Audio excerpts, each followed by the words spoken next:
दो रेजिडेंट्स, दोनों को नोटिस है, दोनों सेम मेडिकल कॉलेज में और दोनों बहुत अच्छे दोस्त भी हैं। Same notice, same sections, almost same amount, क्योंकि ज्वाइनिंग डेट भी सेम था, बैच भी सेम था, तो स्टाइपेंड अमाउंट भी सेम था। और नोटिस में जो क्वेश्चन किया गया था कि आपने जो अमाउंट रिफंड का क्लेम किया वो भी ऑलमोस्ट सेम था, तो सेम सब कुछ सेम और सेम ही डेट को नोटिस इश्यू हुआ। जवाब देने के लिए मैंने एक से चार्ज किया 3000, एक से चार्ज किया 15000। पता है डिफरेंस क्यों? बहुत इंटरेस्टिंग सी बात है सर। ये जो 3000 जिसका था उनकी फाइलिंग मैंने करी थी, मैंने आईटीआर फाइलिंग करी थी। मैंने जब आईटीआर फाइलिंग करी तो मुझे सब कुछ पता है, प्लस ये मेरे रेगुलर कस्टमर है। और ये जिन्होंने 15000 क्लेम किया था उन्होंने अपने इस फ्रेंड के आईटीआर को किसी दूसरे कंसल्टेंट को दिया, उन कंसल्टेंट ने उसकी कॉपी उतारी और उसको आईटीआर फाइल कर दी, शायद वो फ्री में किया हो या बहुत नॉमिनल रेट में किया हो। अब बात ये आती है, आपने फाइलिंग तो कर दी, तो क्या आपके पास उसका आर्गुमेंट था? क्या आपके पास उसकी कॉम्पिटेंस थी कि आप उसके जवाब दे सकते हो डिपार्टमेंट को? आप डिपार्टमेंट से लड़ सकते हो कि नहीं भैया मेरी ये सैलरी नहीं, ये मेरी स्टाइपेंड नहीं, ये मेरी स्कॉलरशिप है और ये टैक्स एग्जेम्प्ट है। जब वो कॉम्पिटेंस नहीं था तो आप उनसे फाइलिंग करते समय क्यों नहीं सवाल कर रहे थे कि सर ये जो रिफंड आप ले रहे हैं, आप स्कॉलरशिप के अंदर जा रहे हैं, तो क्या ये लीगल है? लीगल है तो क्या अपन इसके आर्गुमेंट कर सकते हैं कोर्ट्स के अंदर या डिपार्टमेंट के अंदर? अब मुझे एक बात बताओ, आप कहोगे सर ये बड़ी पार्शलिटी है, एक का 3000 क्यों, एक का 15000 क्यों? वो 3000 15000 इसलिए है क्योंकि मुझे मेरे रेगुलर क्लाइंट्स के लिए हमेशा अपने आप को अवेलेबल एंड बेस्ट सर्विस देनी है। लेकिन जो इर्रेगुलर है या फिर जो रैंडम आए हैं मेरे पास, वो मेरे लिए प्रायोरिटी नहीं है। मेरे लिए हमेशा प्रायोरिटी वो रहते हैं जो रेगुलर क्लाइंट्स हैं। मुझे उनके लिए dedication, full dedication, professional dedication के साथ काम करना होता है।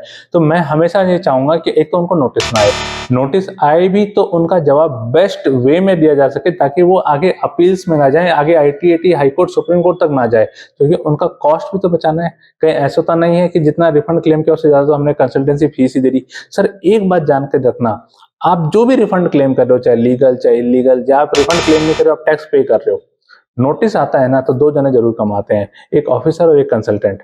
ऑफिसर कैसे कमाएगा? उसको उसकी सैलरी मिल रही है और आपने कोई गलत काम किया, हो सकता है वो ओवर द पॉकेट भी आपसे ले जाए। कंसल्टेंट तो अपनी प्रोफेशनल फीस तो आपसे लेगा ही लेगा, नुकसान किसका? आपका।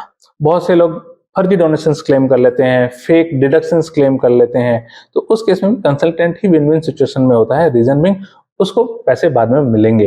कब मिलेंगे? जब आपको नोटिस आएगा। तो वो तो हमेशा चाहेगा आपको नोटिस आए। तो आप जिनसे फाइलिंग करा रहे हो, आप ये तो चेक करो कि वो कॉम्पिटेबल हैं क्या उसका जवाब देने के लिए। कहीं ऐसा ना हो कि आपका लेवल 1 पे जो जवाब दिया वो जवाब इतना बकवास गया कि अब आपको जाना पड़ रहा है असेसमेंट के लिए, असेसमेंट वगैरह, अपील में अपील, आईटीएटी, और आपका जितना रिफंड नहीं था उससे ज्यादा तो आपने उस कंसल्टेंट को फीस दे पड़ी। सर आप इस चीज को इंश्योर करके चलना, जिससे भी आप आईटीआर फाइलिंग करा रहे हो, स्पेशली फॉर रेजिडेंट डॉक्टर्स। अगर आप स्टाइफंड को एग्जेम्पशन में ले जाके क्लेम कर रहे हो तो आप जिनसे भी फाइलिंग करा रहे हो उनसे क्रॉस चेक कर लेना, sir if he is compatible to reply this. Compatible है तो आप फाइलिंग कराएं, बेशक कराएं, अदरवाइज सर आप टैक्स ही दे दो गवर्नमेंट को, ज्यादा बेटर है।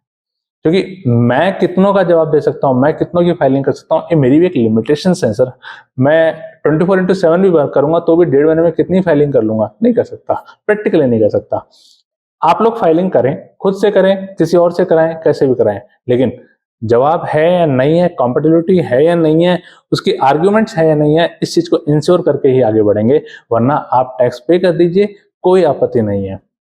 मैं जो फाइलिंग कर रहा हूं उसके लिए मैं आपको 100% कह सकता हूं कि उसकी कॉम्पिटेबिलिटी, उसकी आर्गुमेंट सब कुछ है मेरे पास।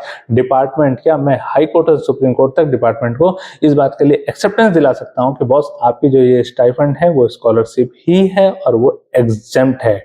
मेरे पास बहुत सारे सीएस का भी फोन आने लगा है कि सर आपकी जो वर्किंग है वो मुझे दे दो।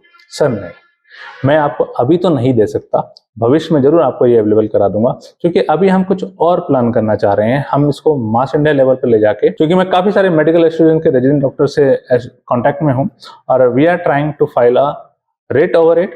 हम जैसे रेट फाइल करेंगे तो हमारा टारगेट ये है कि हम इसमें टीडीएस कटना ही बंद करवा दें। रिफंड क्लेम तो बहुत दूर की बात है। तो let's work on this and let's hope for good. Thank you.